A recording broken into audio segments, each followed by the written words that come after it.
Standard lithium-ion batteries are hitting a physical ceiling.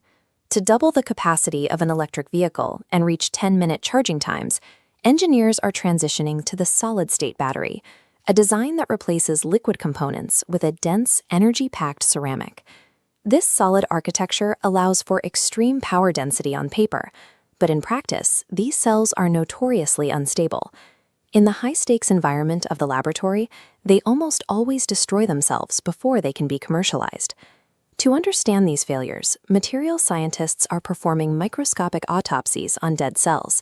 They are dissecting the remains to identify the exact mechanisms that lead to a sudden, catastrophic short circuit.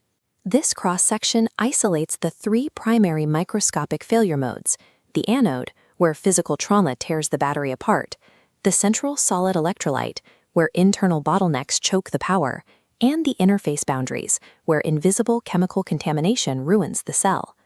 Building a functional solid-state cell is a forensic investigation into microscopic crime scenes, a battle against the specific physical forces that emerge when power meets solid stone.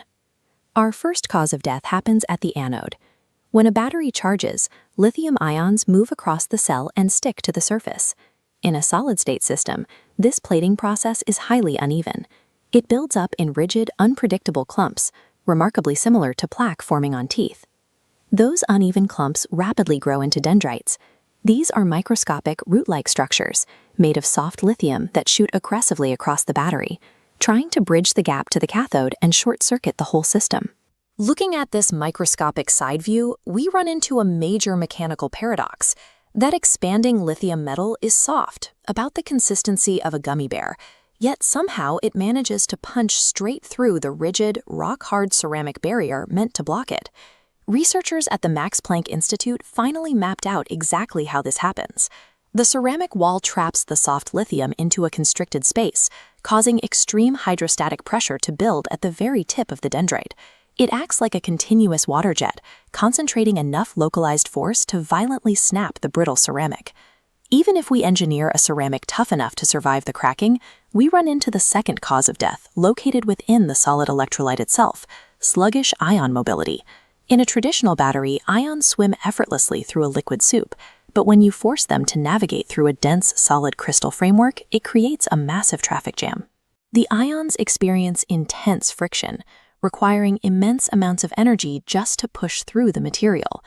The battery's internal physical structure actively resists its own function.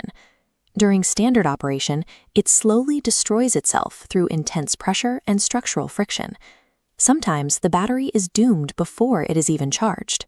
Our third cause of death happens covertly on the manufacturing floor, during a critical assembly step called sintering.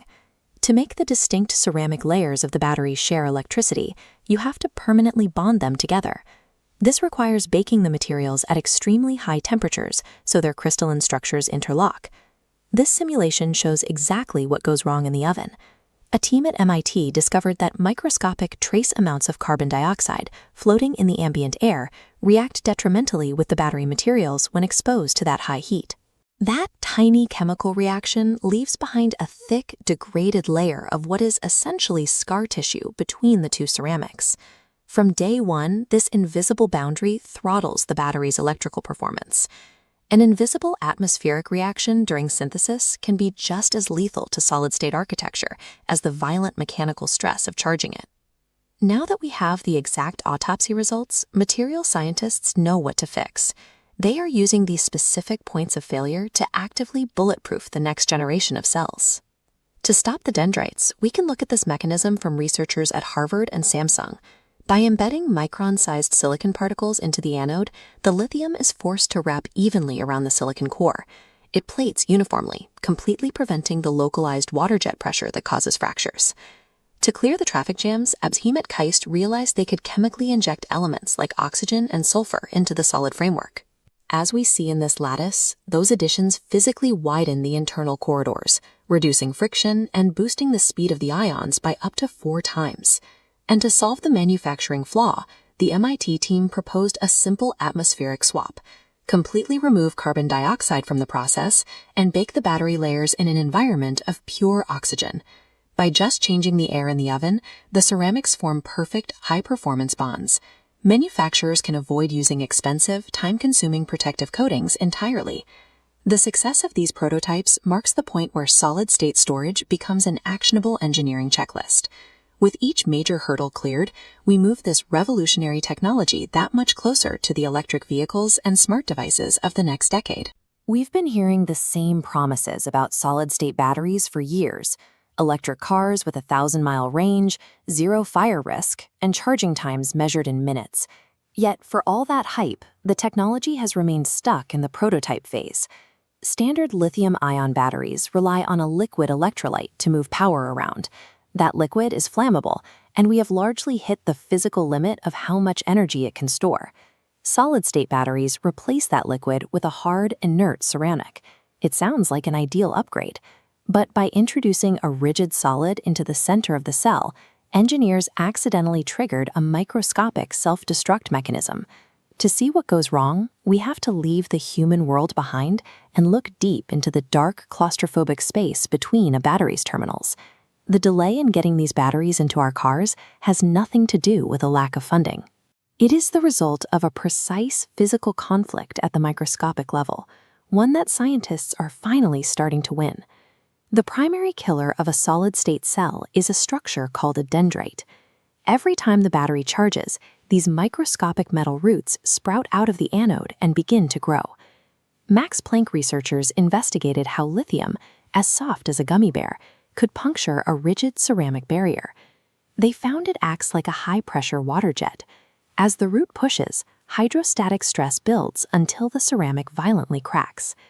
To stop this breaching, teams from Harvard and Samsung had to find a way to regulate how that lithium metal grows during each charge cycle. Their solution embeds microscopic silicon particles into the anode. Instead of growing into jagged roots, lithium wraps tightly around the silicon core, like a chocolate shell around a hazelnut.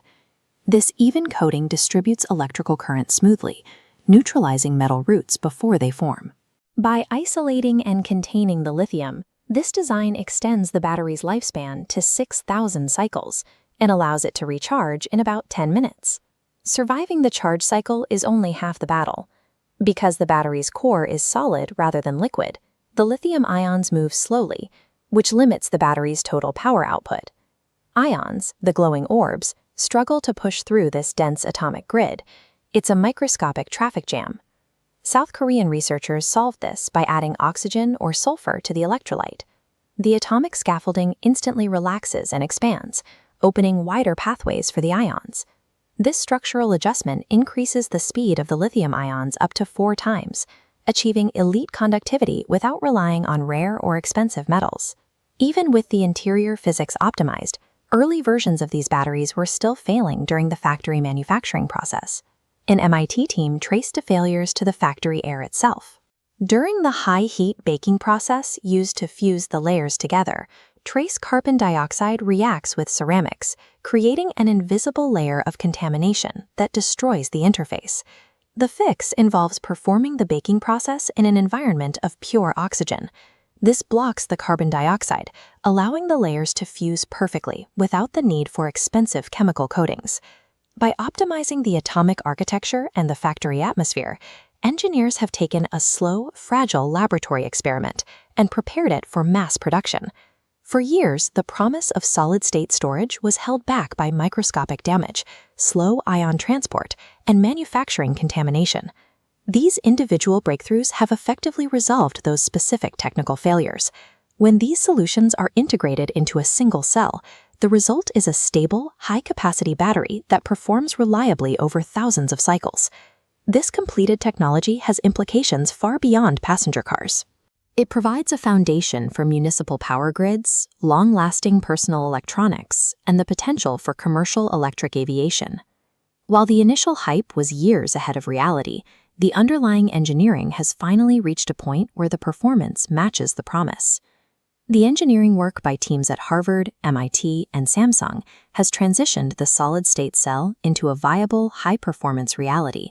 The theoretical ceiling on battery energy density is finally within reach.